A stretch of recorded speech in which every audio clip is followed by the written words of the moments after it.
के डिमांड होला ई बिहार वाला लइका परन होला। क्या कहना?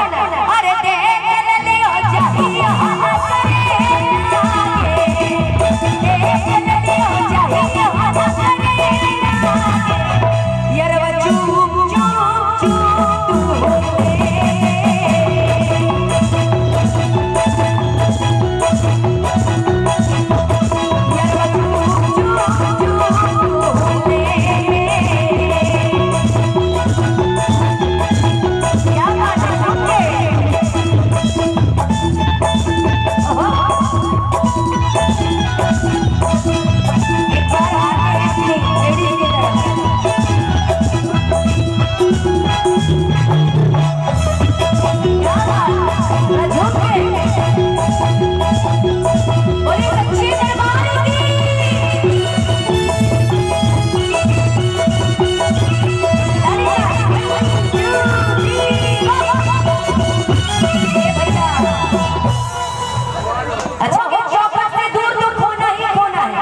नजदीक आ जाइए, रहोगे मेरी मैया के चौखट से दूर तो खोना ही खोना है।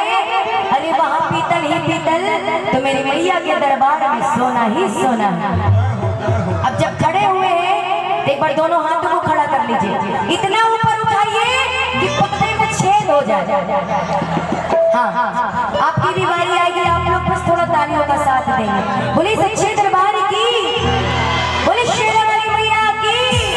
और कहेंगे क्या कि अमवाला गवला पिया हो महुआ रे लागवला, अरे काहे ना लगावला ए पिया हो निमिया के गछिया। सभी के हाथ ऊपर 1 मिनट के लिए, जो नीचे करेंगे उसका जिंदगी भर हाथ नीचे रहे। 1 मिनट की बात है। आइए, क्या कहेंगे कि